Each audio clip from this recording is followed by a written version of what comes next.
Hello and happy election day, everyone. My name is Lauren Cristella, and I'm the president and CEO of the Committee of 70. Thanks so much for joining us throughout the day, where we're bringing fantastic civic leaders from across our region to talk about how voting impacts their work and other various aspects of our mission. So I'm so excited to have with us here today Patricia Wilson Aden, who is the president and CEO of the Philadelphia Greater Cultural Alliance. Thank you so much for being here, Patricia.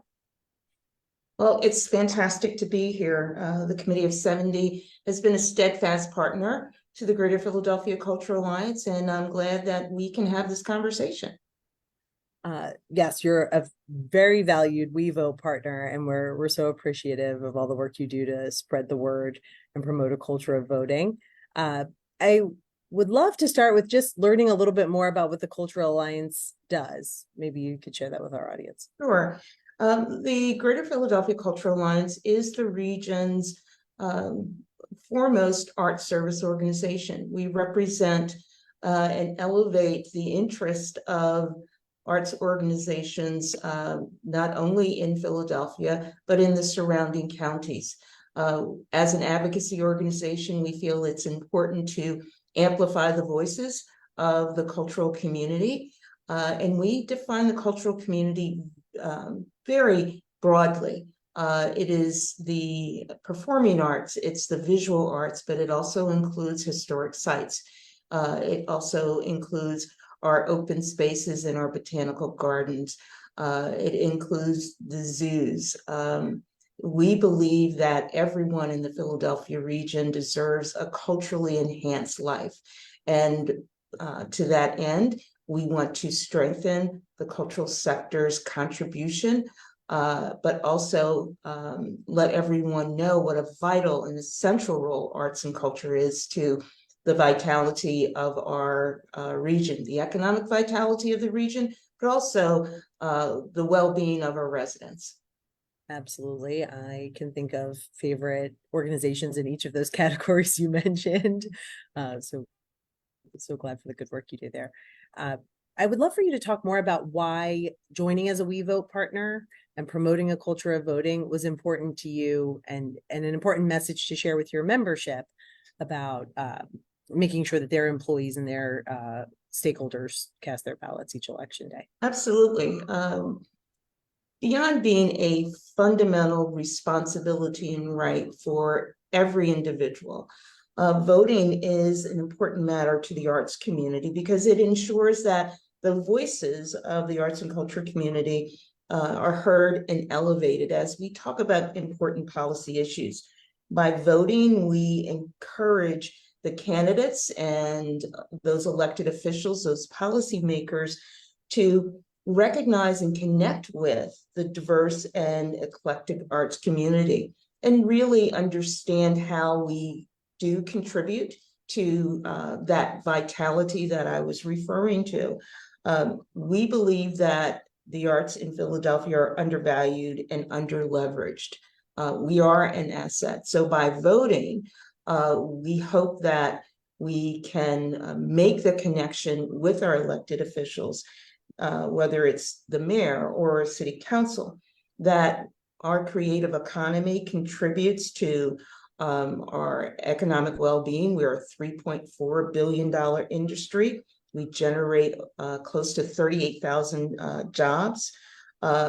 We contribute to allied industries in tourism. We contribute to social impact programs, workforce development. There are so many ways that arts and culture matters in Philadelphia. Therefore, it's important for those voters who believe in arts and culture and embrace those tenets to make their voice heard by going to the voting booth. And so what exactly does that community's vote, how does that manifest in change for the arts community? So you had mentioned, it's under leveraged, but does it directly impact your funding or different opportunities? Could you elaborate on that? Absolutely. Let's take a real world example. The Philadelphia Cultural Fund. Philadelphia Cultural Fund is that city mandated organization that distributes grants to arts and cultural organizations in every councilmanic district in Philadelphia. The funding for the cultural fund is a matter of the annual budget, is determined by the annual budget. So as we vote in council members who recognize the importance of arts and culture, we hope that that translates into support for the Philadelphia Cultural Fund, which will directly contribute to the operations of arts organizations in every neighborhood across the city. So there is a direct relationship between your vote for council, your vote for the mayor, the budget that determines funding not only for the Philadelphia Cultural Fund, but for other arts institutions that are supported by the city.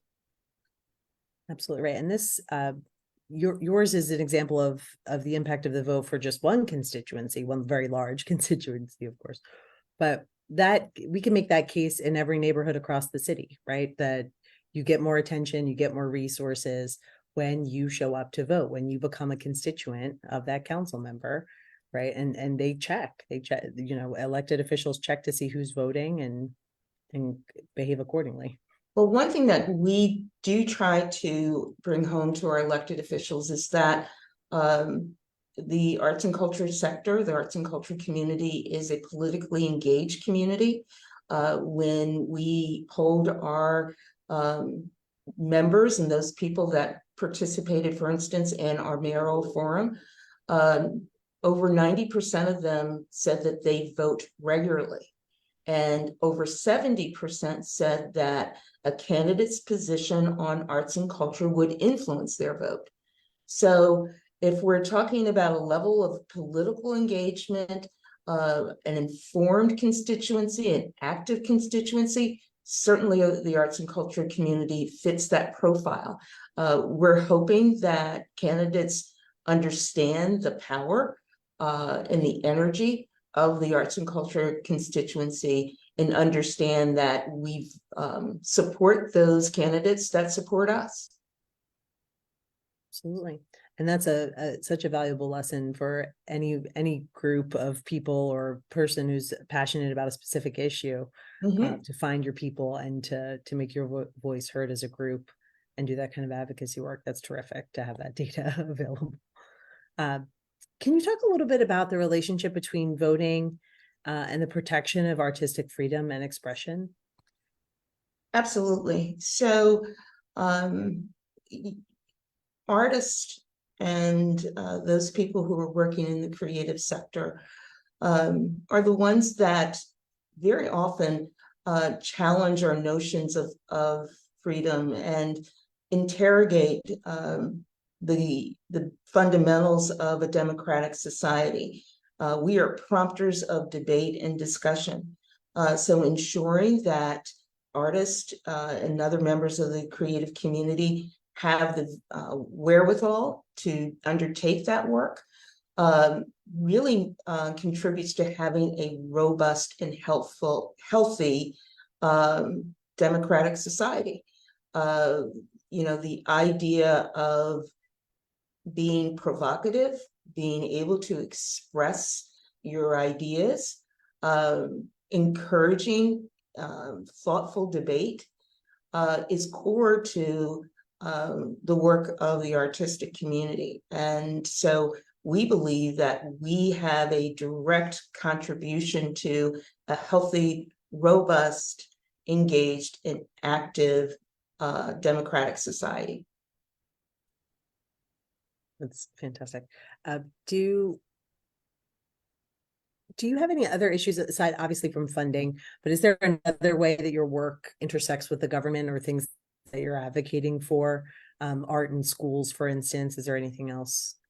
Well, you know, if we talk about arts and culture being an undervalued asset, we only have to look at the contribution that we make to arts education, for instance, or social impact programs. Arts organizations across the board contribute to the well-being of our neighborhoods. 94% of arts organizations partner with churches, rec centers, libraries, even food pantries to support our communities. That's the work that we do. If we talk about educational attainment and professional success, there is a direct line between arts education and how well our students do. There's documentation that high schoolers who are engaged in arts-related programming in the 4 years that they're in high school score close to 100% higher on their SATs. That means that that child who is exposed to music, theater, and the other arts has a great chance, a better chance of getting into that college of choice. For low-income students especially, arts education is directly tied to better and more consistent attendance. And when we think about what business leaders are hiring for, they say that they're looking for creative thinkers, and arts education directly contributes to that. So there are so many correlations, so many direct connections to the arts and the well-being of our communities, whether it is in education, whether it is with our senior citizens.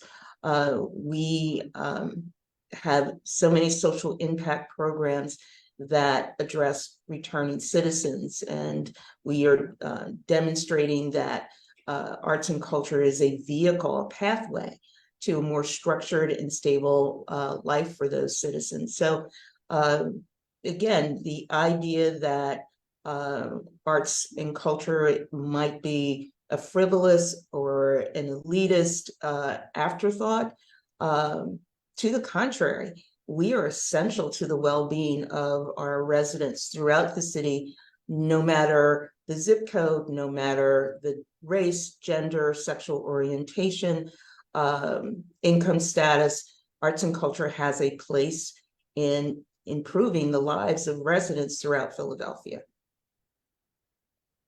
I could not agree more on that front. Do you have, for our kind of final question, do you want to make your best pitch? So you've got your membership base. What do you tell them to get out the vote and to promote a culture of voting within their own organizations? What's your best pitch? Arts matter, and it is incumbent upon us to ensure that our elected officials recognize that arts and culture is an essential asset.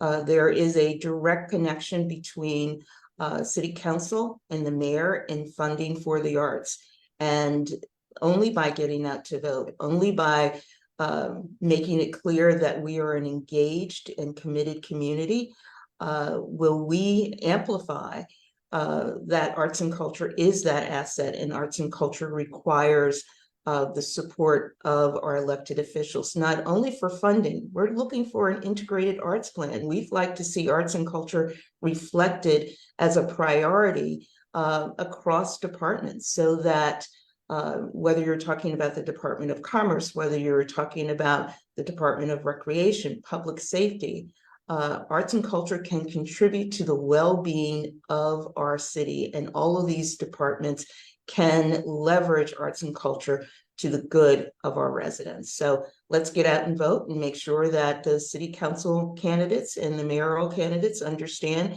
that we are an engaged and committed community. That is fantastic. Thank you so much. Thank you for all the good work you do to share our resources and to promote that culture of voting within your organization, and to all of your member organizations as well. For those who aren't familiar, the We Vote program is a free program that the Committee of 70 provides that gives resources that are nonpartisan and can help fully inform your community, because you're the trusted messenger to your community, about the upcoming election. So we do this twice a year, every year, And we get rave reviews for the resources we're able to provide, from our interactive voter guide at ballot.70.org to our election briefings in person and online, and all of our poll worker recruitment and training resources on top of it. So we're so grateful for your partnership and the good work the Greater Philadelphia Cultural Alliance does. And I look forward to continuing this through 2024 and beyond. Thank you so much. Through 2024 and beyond, that's a promise. Thank you so much. Take care. Thank you.